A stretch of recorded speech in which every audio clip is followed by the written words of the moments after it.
Excited to be back in person. It feels weird. I don't know. Does it still feel weird? It feels a little weird. Yeah, I'm glad. We got a packed agenda, so we're going to go ahead and get started. My name is Eric. I'm one of the co-founders here at SENY. On behalf of all of the other co-founders, thank you guys so much for coming out to our first in-person event of 2021. Yeah. Couldn't be more excited for it.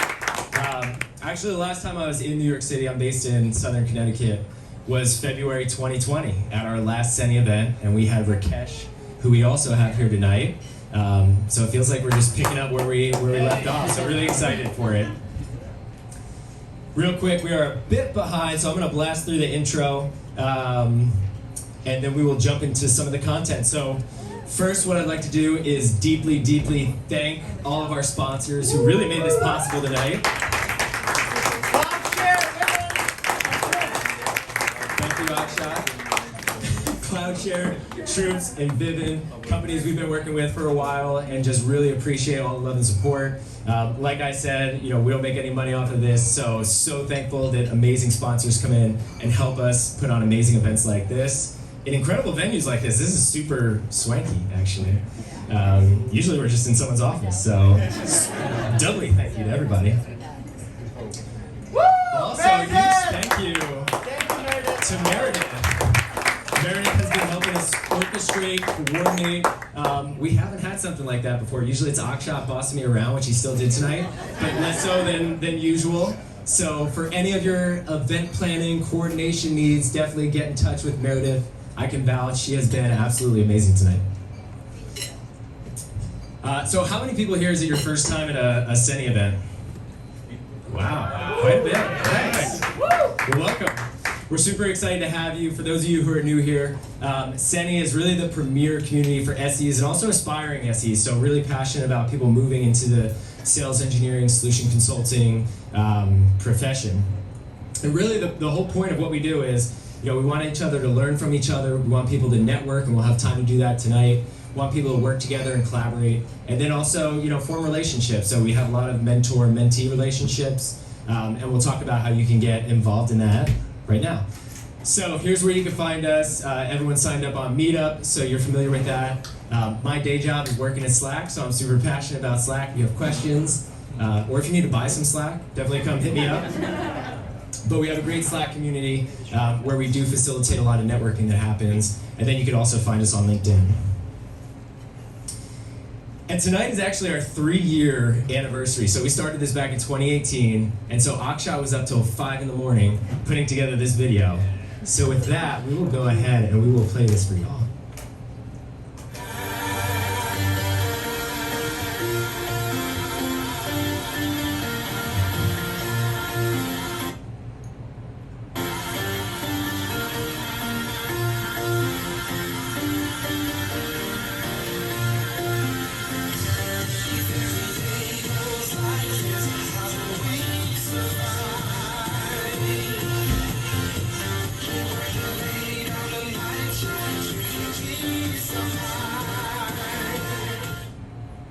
Okay, so what is my favorite SENY moment? I would definitely have to say my favorite moment or event was my first SENY meeting. I had a chance to meet all the leaders and make a number of friends and actually start my transition into sales engineering or customer solutions management. So, I'm thankful for all the leadership. I'm thankful for everyone that's part of the organization, and I look forward to what we'll be able to accomplish in the future. So my favorite SENY memory was having Sean Paul open up the Power of Community event that we hosted back in December 2020. It was really fun and unexpected to see Sean Paul introduce all of us.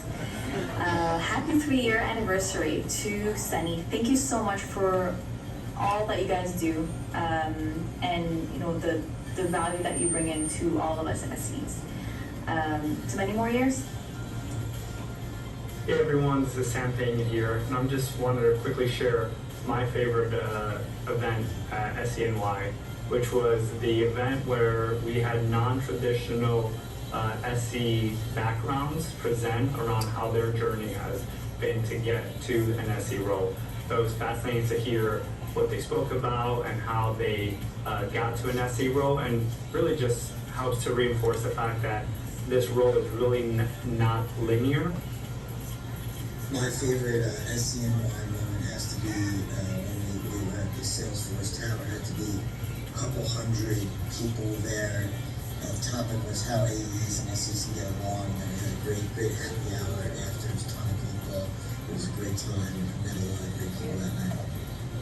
It's Jamil Turner here, Enterprise Solutions at Vivint. I just wanted to give a quick shout out to the SE New York team, SE Nation. It's been an incredible asset to be part of this group. One of my favorite moments, of course, was presenting to you guys, but my shift of being an SA going into product. Well, I'm back being an SA, back doing things that I love with our customers. And really one note I want to point out is that the best thing about this community is access to such incredible people and being able to quickly spitball ideas over the Slack channel, get feedback really quickly. It's been invaluable as I build out this role at Vivint. My best SENY memory is actually the very first event that I went to. I was still working in customer success and looking to make the transition into pre-sales. Everybody was giving me such great advice and tips on resources to look into. I felt really encouraged and was really thankful that I had access to such a supportive network of individuals. 3 years have flown by really quickly. I have many memories. Every event has been special. The best memory I have is April 2019. The event was called How AEs and SEs Can Get Along Better, held at Salesforce Tower. Thanks to Owen for setting up such a great venue. And I have the best memory there because I made a comment about how SEs are more collaborative than AEs in a room full of AEs. So everyone laughed, but not really. And I think we had a great time meeting everyone. By far, my favorite SENY memory is when I get that Slack or that phone call or that text that another person has landed their dream job and has become a solution engineer for the first time or has landed a new role. There's nothing more fulfilling than hearing that the SENY network has allowed somebody to advance their career into what they truly want to do. So my favorite SENY moment was February 2020. It was our last in-person event. It was at VMware's office in Midtown. And it was just so great to get together as a group, and it was the last time before the pandemic.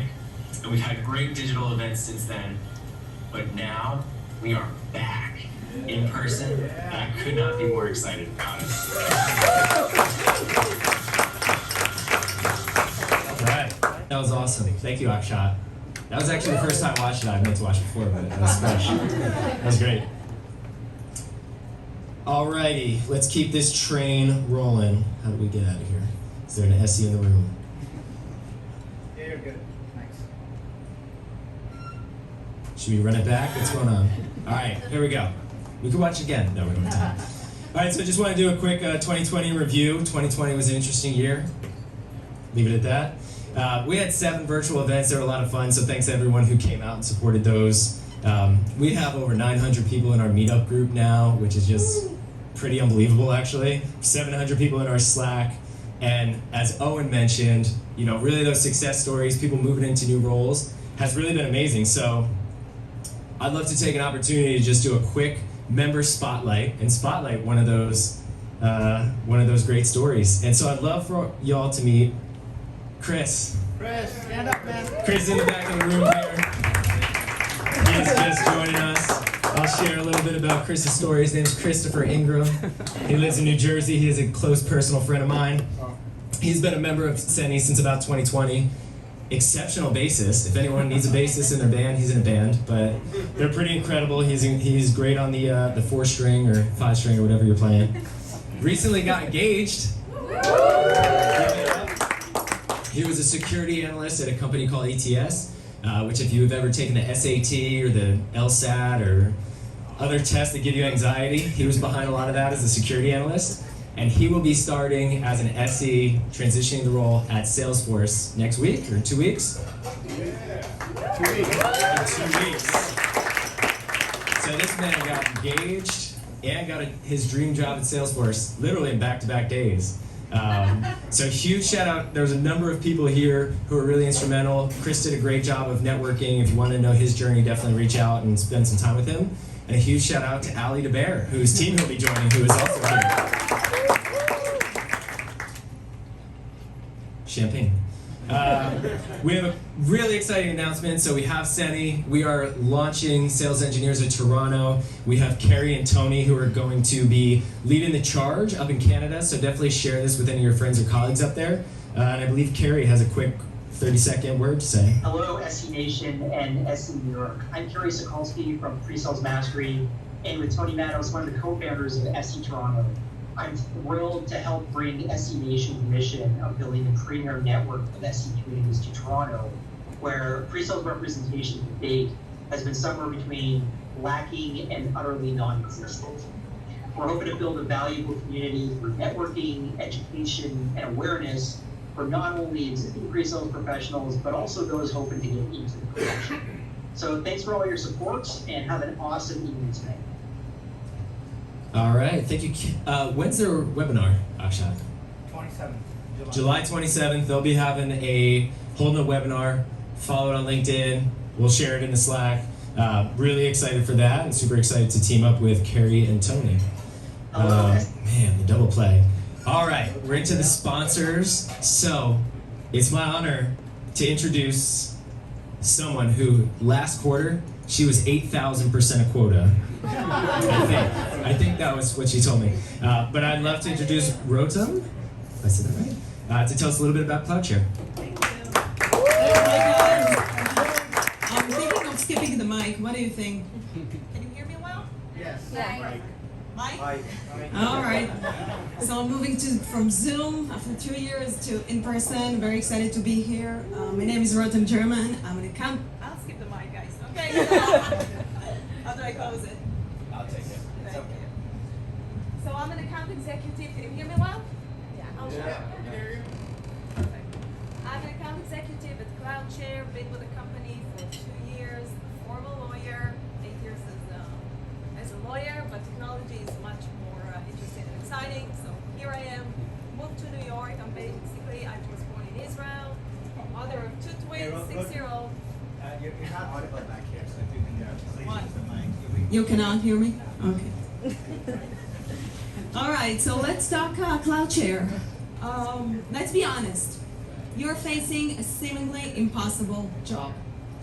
I hope you're familiar with this meme. Our marketing team was sure that everyone's gonna be like familiar with. So, AE waiting for a demo environment, bored audience, prospect with no technical understanding, and this is fine.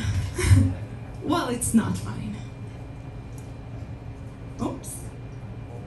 Sorry guys, what did I do? So this is not fine actually. You have way too many challenges.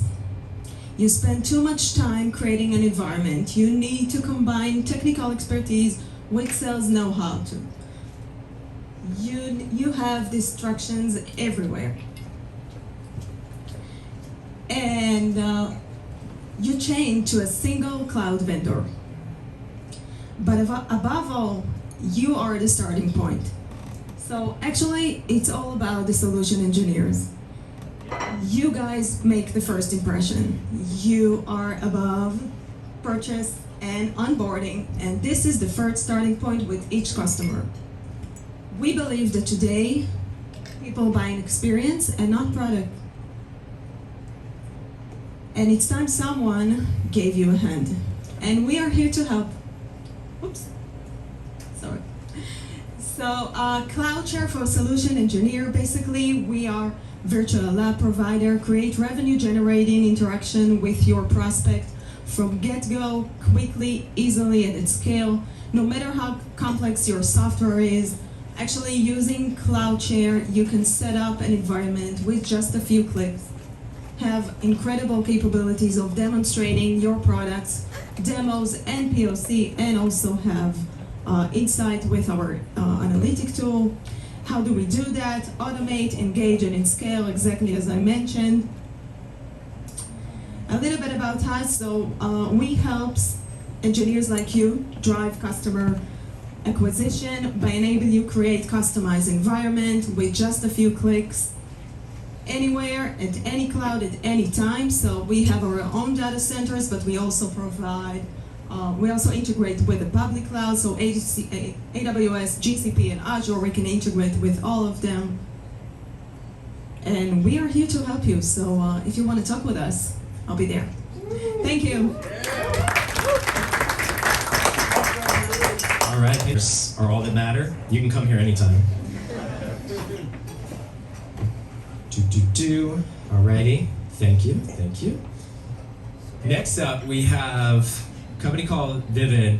I'll give a quick shout out. They make some of the most amazing wine. There's like a wine partnership with one of the founders. Just try to get yourself a bottle of wine, but Suhail will tell you a little bit more about the company. Thank you. And I didn't bring any wine. They wouldn't let me fly it over from Toronto, so please don't kick me out of here. But yeah, thank you guys. I won't keep you from the next round for too long. And it does feel weird being back in person. Like, what do I do with my hands? You guys have been a pretty great audience so far. I'll tell you a bit about the company and our background, and I'll get into what we do. So our founders ran pre-sales at a company called Zora from the beginning of that pre-sales team through the company's IPO. And our CEO, Matt, really struggled with what pre-sales meant at Zora, what it was perceived like at Zora, and he needed data to elevate the role of pre-sales, and that's why he built us. Coder at heart, built the first skeleton at Zora, was like, hey, we have something here, and then raised a bunch of money, signed a bunch of customers, and here we are. And that is our case for existence, is that fortunately it's changing, but at a lot of companies, pre-sales is still seen as a resource for the sales team, right? You're brought in to do the demos, you're keeping AEs like me out of trouble from selling stuff that doesn't exist, right? And the reality is, when you think about the world of technology sales today, technology buyers are getting much, much smarter. So we can't come in and schmooze and booze and win a deal, because buyers are smart enough to fundamentally understand the technology they're purchasing, right? So we need pre-sales team members to help us sell that value. And we do surveys, and we find that the vast majority of pre-sales leaders don't feel like their teams are being utilized to their full potential. Sometimes that's because you guys are caught up doing a bunch of administrative stuff. More often than not, it's because you guys are being pulled into really tactical stuff like RFPs, unqualified opportunities, and your pre-sales leaders lack the data that they need to optimize pre-sales and to elevate the function of pre-sales. We also find that you guys want to collaborate better with AEs that you work with, right? Raise my hand. If I have a quota, I'm forecasting and committing all kinds of crap. My SE, Taylor, hi Taylor, keeps me honest, right? The voice of reason. And then the final piece, right? Think about how product roadmaps are shaped. You talk to a small group of your customers, 10%, you get the advisory council, you try and make it representative. Who holds the keys to what the broader market is actually saying about your product? The verticals you want to be in, right? The companies you just acquired. Who knows what the market says? It's your pre-sales team. And so when we work with folks, we ultimately find pre-sales leaders who care about some of the stuff on the right. It's being the beacon of efficiency across the team. It's being the voice of the product roadmap, and we help them do that. So we often get asked, when is it time to think about setting a foundation for scale and transforming the pre-sales team? So these are our customers, and I'll share a bit about what they've seen. Sometimes it's the team's growing a lot, right? In the world of tapping someone on the shoulder and hoping you get the right information, that's past. We need a system to scale. We need to stop having our SEs live in 4 Salesforce fields, Slack, spreadsheets, and a bunch of other crap. We need to give them a place to call home. A lot of times it's product stuff, right? You've acquired stuff. People are really hungry for feedback that you guys hold the keys to. But I would probably say that the biggest reason why folks work with Vivint is because there's some sort of a cultural shift, right? Startup to scale up and around the IPO mark are generally when our customers come to us, and that's because leadership needs data to make every sort of decision. RSCs are working 70-hour weeks, we need more headcount, where's the data? RSCs are being brought into RFPs that never close, can we stop doing them, please? Where's the data?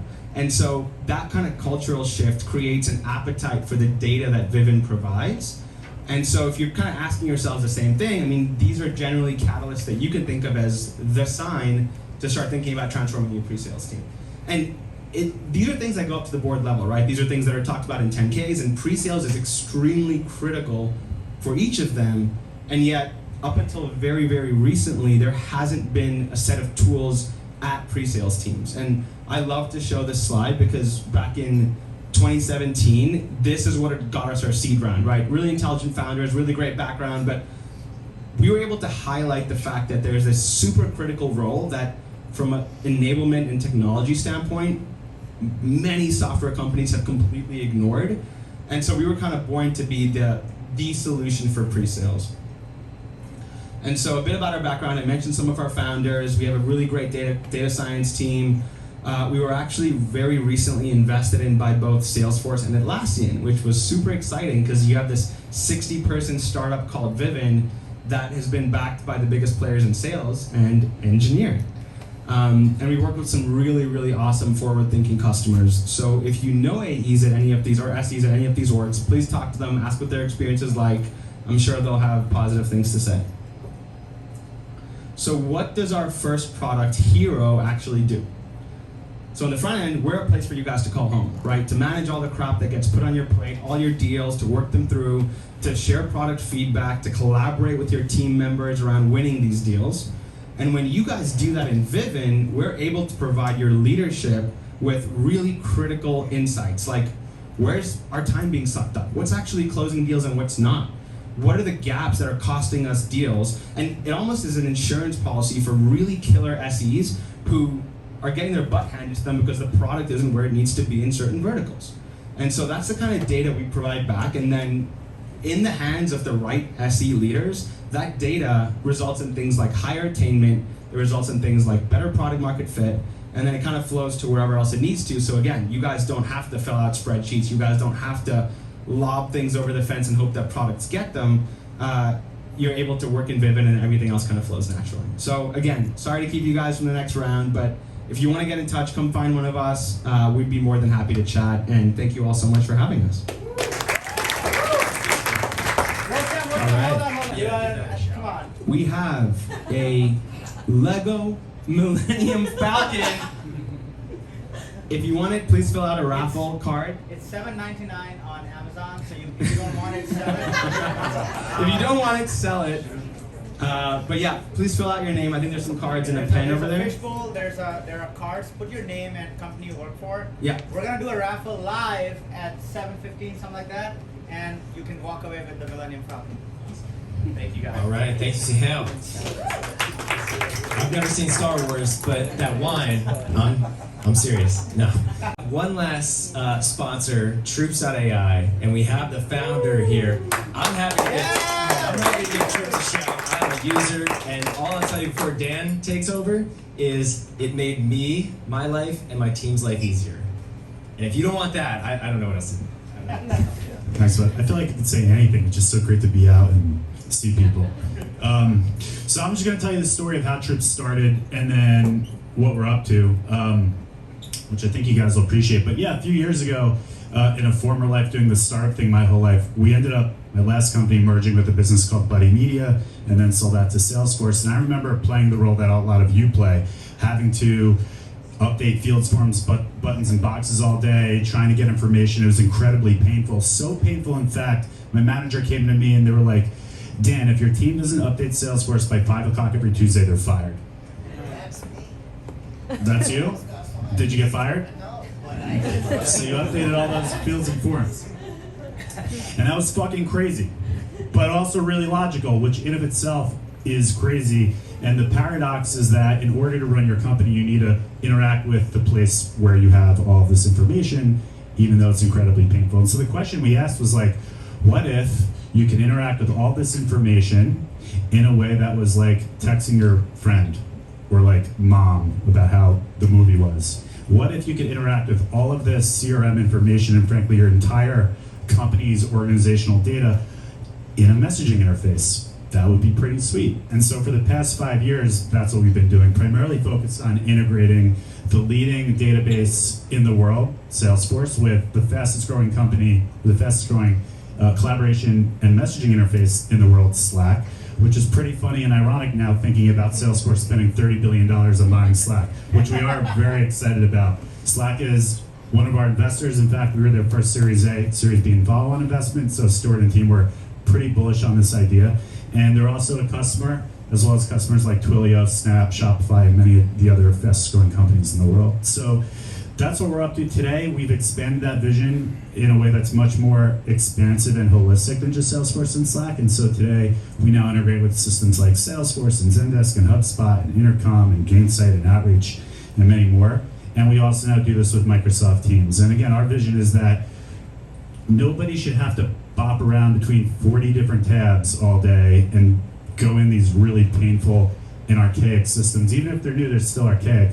Instead, you should be able to work in a way that's pretty easy and simple and, dare I say, delightful. And we believe that that looks more like working in Slack and Teams than it does in all these different pointed solutions and tabs. So that's what we're up to at Troops. Happy to chat with anybody about it. We're really excited. As I mentioned, Slack is a customer. It looks like Salesforce will be doing more work with them soon too. So it's a really fun time for us. And that's it. Question for you: How do SEs use Troops? So how do SEs use Troops? The question is, how do SEs use Salesforce today?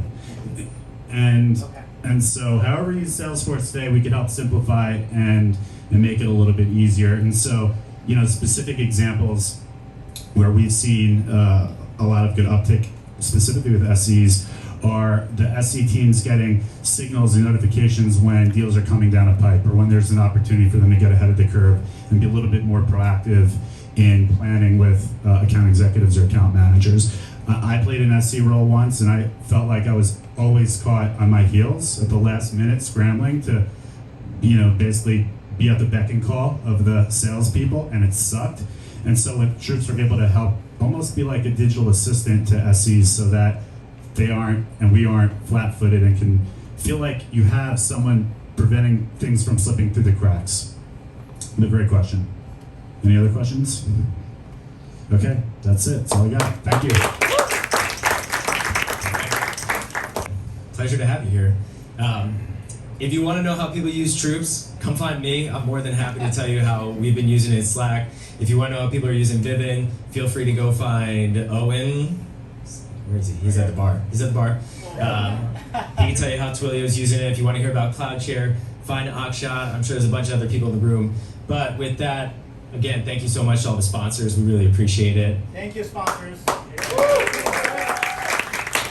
And with that, we are going to jump into the content for today. So we're going to talk about design thinking for SEs. What should we do? Is the bar open, or should we just let people come and go? What do you want to do here? Is the bar open? What do you guys say? Yes, it is. 5 minutes. Should we take a 5-minute breather? 5 minute breather. Anyone? 5-minute breather? All right. Yeah, we're getting the 5 minute. Quick 5 minutes. Hello?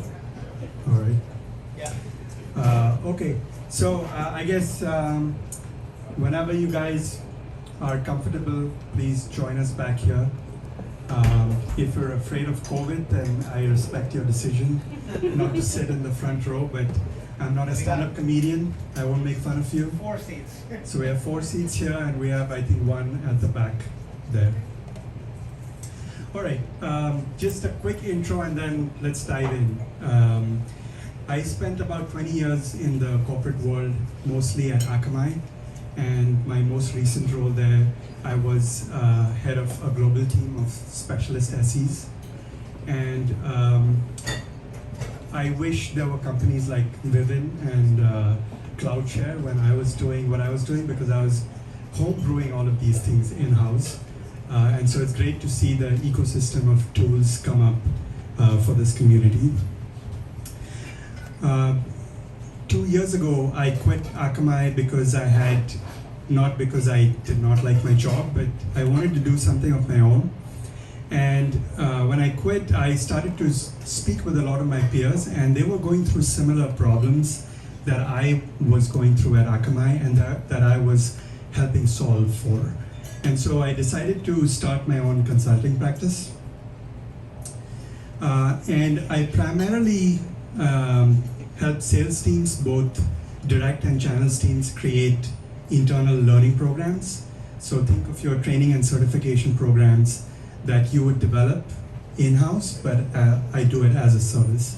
So I've used kind of all my learnings from Akamai and from my previous experiences to provide that expertise by hiring somebody from the outside, which is great for companies that are not very big yet, kind of 100, 200 million, and they need to scale up their sales force and they need to scale up their channels teams, but they don't have in-house resources to build this kind of content.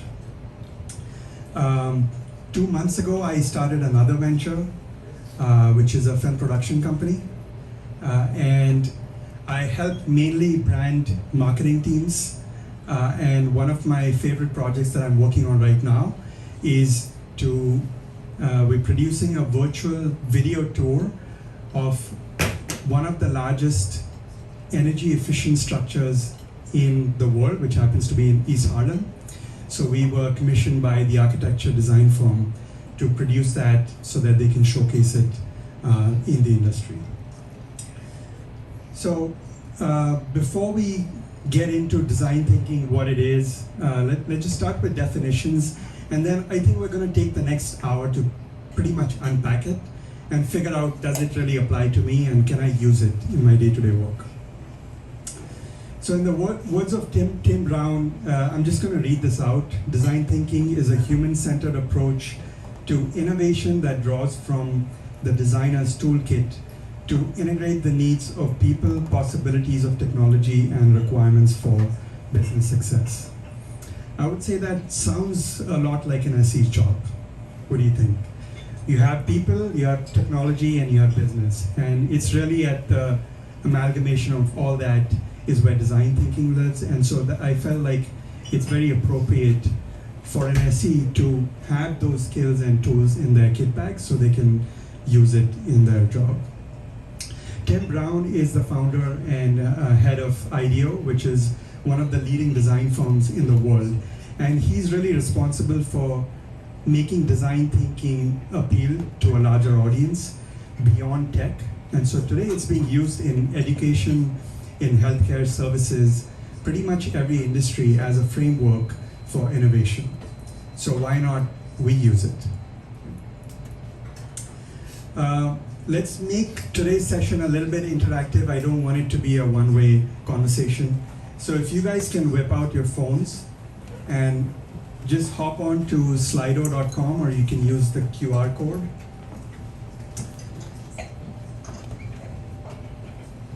When you log on, you should see this question. So in 1 or 2 words, what are you hoping to learn from today's event? If you're going to slido.com, just type in the event ID, which is 889613. So for the folks on the back, slido.com, 889613.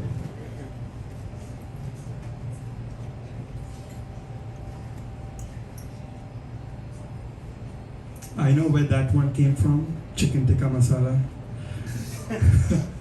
Akshat.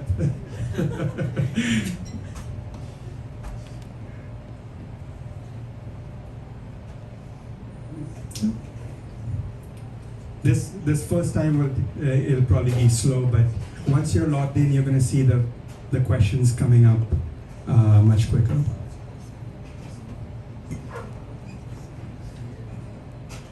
What is design thinking? Some tools, approaches, how to win more deals, yes. New approach to sales, testing in SE world.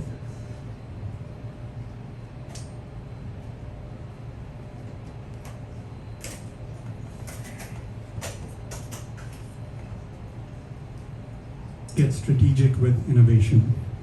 Okay. That's great. So we have a broad variety of audiences here and a broad variety of things you want to learn. I think we will probably accomplish a lot of it today. So let's try to unpack what Tim Brown said that sounded very abstract. So of today to try and understand what really is design thinking. And the second half to try and practice some of those in a real world setting. So the next question, have you ever assembled IKEA furniture? So just punch in your answer.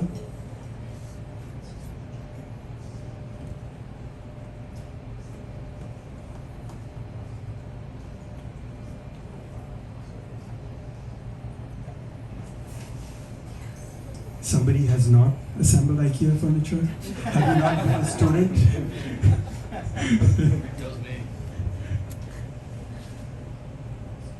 Okay, so most of you have assembled IKEA furniture.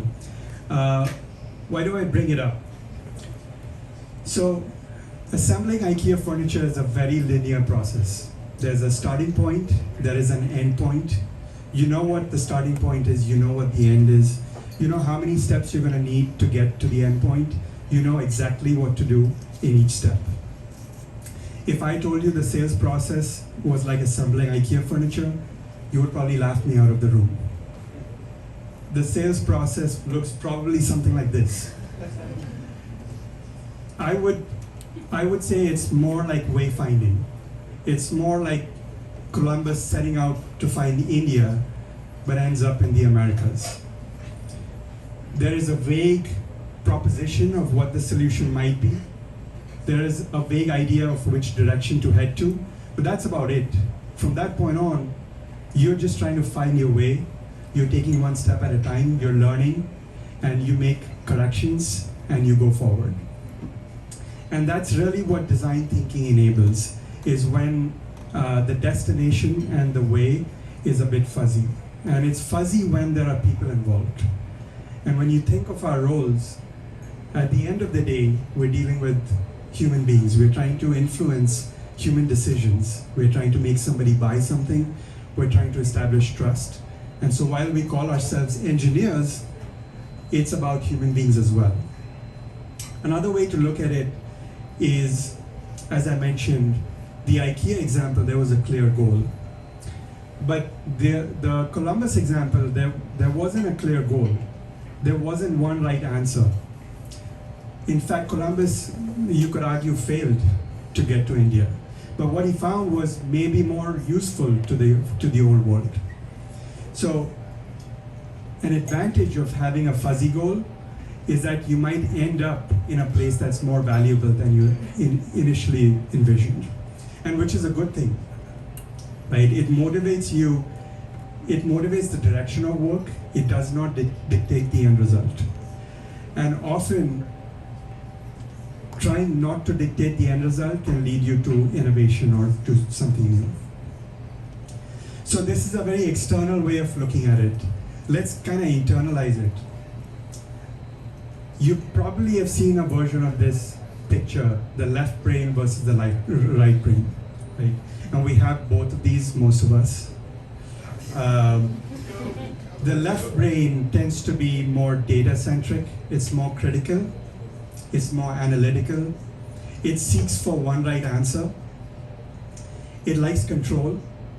And it's good when you have to make optimizations, when you want to improve something. The right brain is more free-flowing. It deals with human emotions. It deals with empathy. It likes fuzzy goals. It wants to be adventurous. It's great for coming up with something new. Now, as I said, we kind of use both these skills in our lives. Sometimes we try and use both sides of the brain at the same time, and that leads to frustration. But I would say that most of us have a predominant side, and there's obviously no right answer. It depends on your personality. So just a quick poll.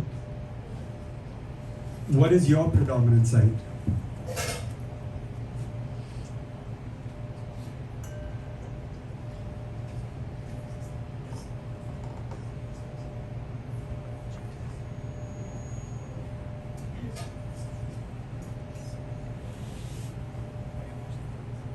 It's kind of what I expected. So the majority said 50-50. Next, left brain, and then right brain. I think it kind of makes sense. We're mostly in the tech world, and we deal with analytics and technology most of the time, so it makes sense. let's look at some more examples, right? So there are certain professions that warrant a certain set of mindset. If you think of the engineer, they have a very clear objective. A truss bridge has very clear specifications that it needs to follow. There is only one right answer. There is only one math to use, and if you fail, the bridge is going to fall, right? On the other hand, the artist is kind of working off of an empty canvas, literally. There is no end objective other than evoking some human response. They really don't have a set of specifications, and it's very free-flowing. And I would say that's the artist is predominantly using the right brain. What about the designer? So the designer does have to meet some specifications. If they're building a chair, it needs to hold the weight of the person sitting on the chair. But beyond that, there are millions of different kinds of chairs out there. If I look at this chair, it kind of evokes a human response. I feel like it looks pretty sleek. I could visualize myself sitting on it, reading a book. If I had it in my office, somebody might give me a compliment. So clearly there is an artistic element to designing this chair. And I would venture to say that a designer is a good balance of using both the left and the right brain in almost equal proportions. And if I think of the sales engineer's job, we have engineer in our title, but like I mentioned, while there are parts of our job that are technical and require analytical skills, a lot of it is human driven. And I would say that we should be called the solution designers, but I don't want to throw one more term in the soup of acronyms that are SEs. So, but you get the point. So the objective of today's session will be to see if we can take from the designer's approach and make our jobs a little bit more enriched and more creative. And ask if there are any questions or comments. Okay. So let's start to then unpack what exactly is design thinking. I think of design thinking as a shape, and the shape is 2 diamonds. The first diamond is about finding the problem, and the second diamond is about solving that problem. And if you pay attention, you'll note that the finding the problem is given an equal importance as solving the problem.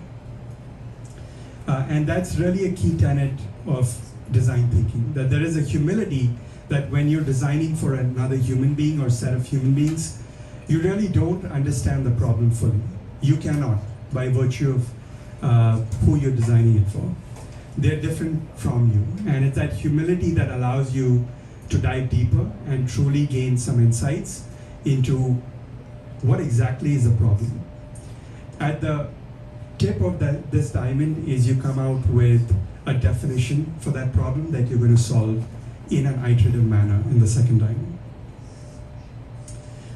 The other aspect of it is that it encourages both divergent and convergent thinking. What do I mean by that? Divergent is open-ended, it's right brain, right?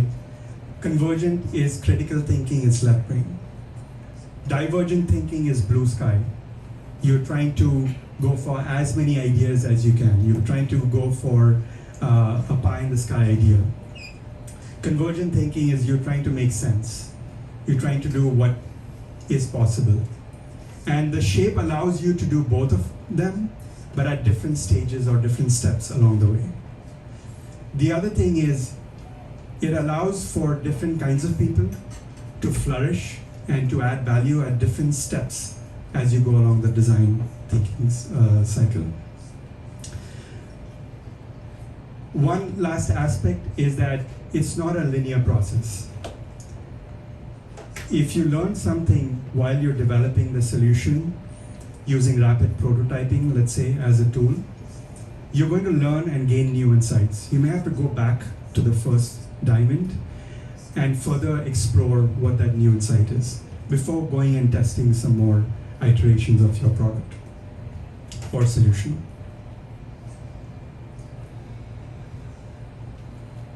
So one way of kind of breaking it down is in 4 stages.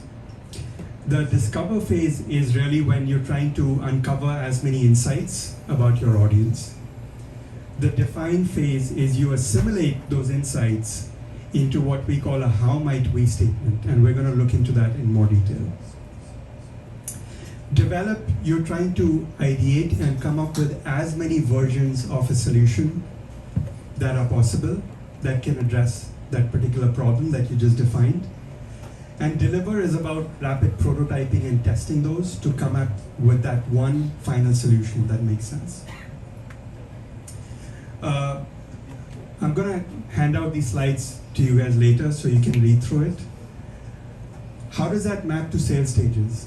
It's a little tricky, but I think you probably can envision how your specific sales cycle or sales stages map to these 2 diamonds. Suhail can probably help. But the way I kind of took a crack at it was qualify really happens before you enter these 2 diamonds, right? The first stage is really the discovery stage. I included demo in that because a lot of times what I see SEs doing is they are conducting discovery while they're demonstrating the product. And most of what we do actually lives in the second diamond, which is develop, prove, propose. And then obviously you hand it off to the salesperson to close it. So this is just one iteration or one version, and we're not going to be hung up on this. I just wanted to show you that it does map well to what we do day to day. This doesn't mean that you can use design thinking only to handle an opportunity, obviously, but for today's talk, we're going to focus on that. So let's look at some key tools that we can use for each of those stages. The first one is for the discover stage, which is to interview like a pro. So we're not all Terry Gross. We don't really evoke emotions every time we speak to people, but there are some tips of the trade. So to demonstrate a real life example, we're gonna do a role play with Eric. So I'm gonna call Eric on the stage. So we'll have to do more like a duet. We just have one mic. Okay. All right. Should we sing A Whole New World instead? All right. So in this role play, you're going to use this as a basis for all the tools we're going to discuss henceforth. So I'm going to play the SE for a company that provides backup and disaster recovery solutions, and Eric is a prospect, and he's the chief architect at a Fortune 500 company. Hey Eric, nice to meet you. I've been briefed by my AE, you guys met and you had a good meeting. Is it okay if I ask you a few questions to better understand the situation? Yes, your AE probably botched it, but please go ahead. Firstly, I wanted to let you know that I went through your blog post where you described the recent outage in great detail, and I felt like it took a lot of courage. I don't see that in a lot of companies, and it probably gave you a lot of customer insights. Thanks. Yeah, our business runs on trust, and for us that trumps everything else, including the risk of looking incompetent. It is much better to take these things head on. Absolutely. Looking back with 2020 hindsight, what are 2 or 3 things you could have done differently to mitigate that incident? You know, we're still going through the analysis internally, which is why we've also started to evaluate external vendors. We know that to make the system more reliable, so that we can avoid this type of incident completely, or at least minimize the customer impact when it does. On a scale of 1 to 10, 1 being the lowest score and 10 being the highest, How would you rate the reliability of your systems at this moment? I'd say a 5. We all know IT budgets can be finite and changes do take time. Within the next 3 to 6 months, where do you hope to take that score? Yeah, I think if we can get it to an 8, that would be a huge success. We have so many holes to plug, but we have to be realistic about what can be achieved in the short term. Absolutely. Hypothetically, if you had to deploy your entire IT budget to fix just one thing in the next 6 months, what would it be? That's actually my favorite question. That's a tough one. If you're asking about how you might be able to help us, I would say the single most important metric is to bring down recovery time from hours down to minutes, or preferably seconds. Understood. So, from what I know of your company, you pride yourself in building all your IT systems internally. We're having this meeting, you're looking at external vendors. What has changed? Well, to be blunt, we believe we can fix most of these issues through internal devs. The only reason we are looking towards external vendors is to avoid redeploying resources from other strategic projects. We have a new CTO who is on an absolute warpath towards moving legacy apps to the cloud, and all of our MBOs are tied to that. So if we can help you address the recovery time, that means happy customers and a happy CTO? It does. All right. Thanks, Eric. Round of applause for Eric. So don't go with the content or into the content of that role play. It was all made up. But I used some of the tricks that I captured in this blog post a couple of years ago, and you can go check it out after the talk.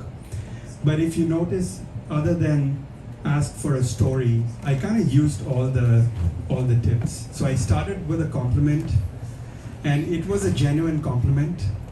I actually did the research, and so I wanted to reflect that I did the research, and I also wanted to acknowledge the company is doing something right. And that always creates a great first impression. It's not about me, it's about you. I mixed close and open-ended questions. You know, I see a lot of places where they stress on use open-ended questions, etc. But it's really, you have to deal with a mix. And so when I asked him to rank something on a range of 1 to 10, I'm kind of putting him on a spot. I'm putting him on a spot to make an evaluation in finite terms. And that's a good close-ended question to ask. Use extreme, so that's the one that Eric liked. So I asked him, hypothetically, if you had to use your entire budget on fixing one problem, what would it be? And often that helps clarify, even for the other person, what they care about the most. And often it might not be what they told me initially. Often it might be the third thing on the list that they told me just minutes ago. And so it helps to kind of put them again on a spot and ask them a question in a way that might elicit something more honest and visceral. I read a book, it was by an FBI negotiator, and he now teaches business professionals. And he said that when you ask why too much, it puts somebody on a spot because it feels like you're questioning their motive. So instead of asking why, I used a lot of how and what phrasing. What did you do? How did you do it? And so I never kind of insinuate that you might have the wrong motive or that why you might have failed in some ways. And the last question, what has changed? A lot of sales professionals are afraid to ask, why am I even in the room? Because it might reveal an answer that we may not like. But it's always good to clarify that at the very first meeting itself. What has changed is a great way of phrasing it, because clearly most of the problems we speak to customers about have been lingering for many months, many years. What has prompted the action to be forced on this person, or this person forcing it on somebody else? So that's one of the first tools of the trade, and that happens in the left portion of this diamond in the discovery step. Once you've conducted the interview, is to get together as a team with the AE and others on the account team and do this exercise called the empathy map.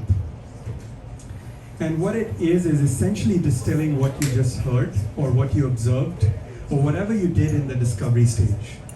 It's a great way to align the team so that you can define it properly in the next step. So what is the empathy map?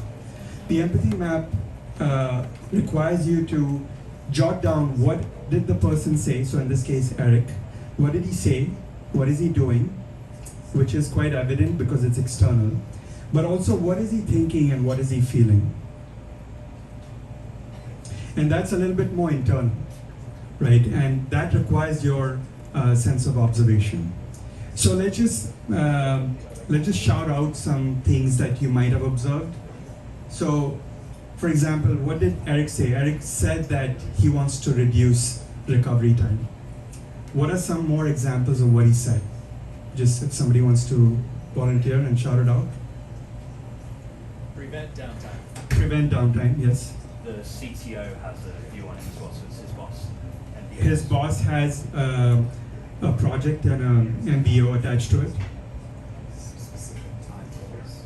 Had a specific time goals in which to reach those milestones.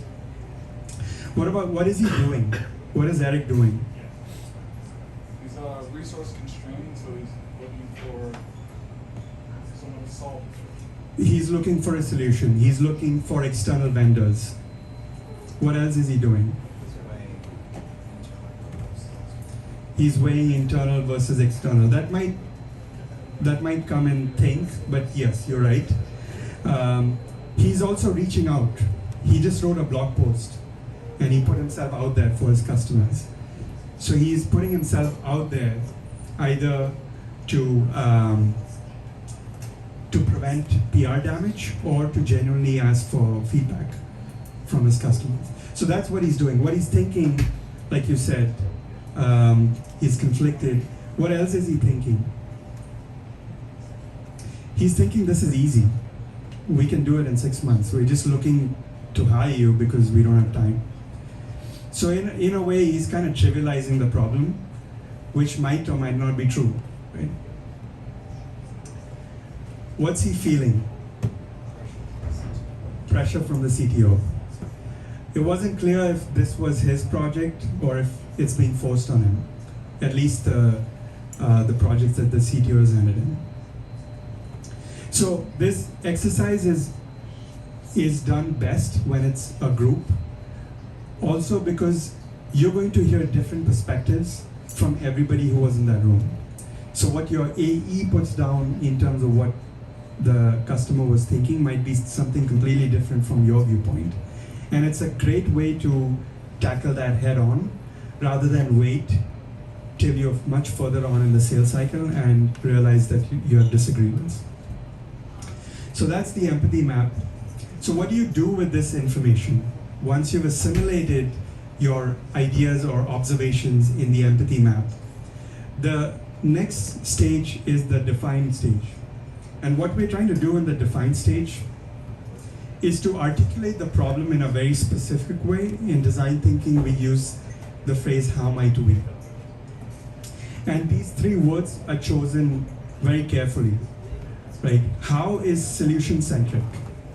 It's not if, it's not can, it's how. So it kind of forces you to think about the solution. Might allows for some optimism. It allows for us to fail. It allows for us to think big. And we is collaborative, right? So a lot of times, we as sales engineers or vendors, we think we know the answer, and we just need to convince the other person. But we all know that it's more collaborative, that we're working with the client to develop something new, right? So how might we is a great way to phrase all the learnings from the discover step and articulate in a good way. So what should the how might we contain? It should contain a big idea.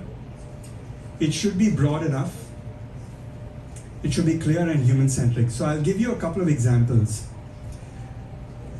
The reason why this is so important is that if you define the problem incorrectly or in a limiting way, then you will end up with a solution that is limiting.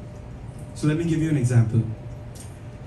If I say, how might we design a better wheelbarrow? We are going to get a better wheelbarrow.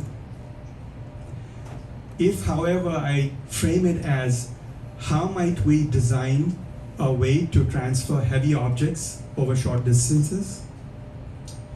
You may get a wheelbarrow, you may get a forklift, you may get something completely different and new and maybe way better than a wheelbarrow. So a how might we statement needs to provide direction, remember the fuzzy goal, but it should not be too specific. It needs to allow for innovation to happen. So some more examples. How might we increase our revenue? I don't know. There are millions of ways. So it doesn't provide me with any direction. It also completely ignores that this is the second step. We should have uncovered some insights in step one, which helps us provide better direction than how might we increase revenue. So what are some good ways to reframe it? How might we design an ergonomic way to move heavy objects over short distances? How might we enable our customers to increase their use of the platform and improve the likelihood of upgrades? So that might be a good replacement for the revenue, how might we? Now it is limiting. Clearly, there are other ways to improve revenue, but it does provide us with a general direction, and it just does provide us with still plenty of opportunities to innovate within that bucket. So again, there's no right or wrong answer, and it's very subjective. So again, it's good to do this exercise in a group because you will have different perspectives and you can align. So let's go back to the survey. If you can write down, take a crack at a how might we for the problem that we discussed with Eric. How would you phrase that?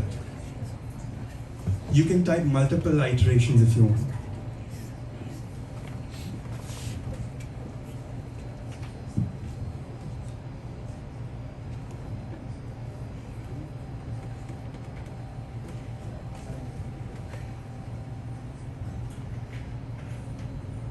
No right or wrong answer.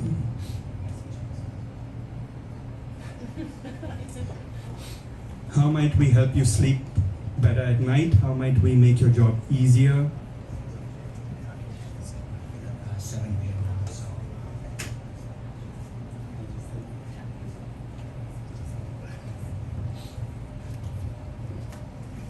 How might we ensure operational resilience so that customers always trust us? I think that's a good one because it provides direction, but it's not too specific. How might we make your customers happy? I think it's heading in the right direction, maybe too broad.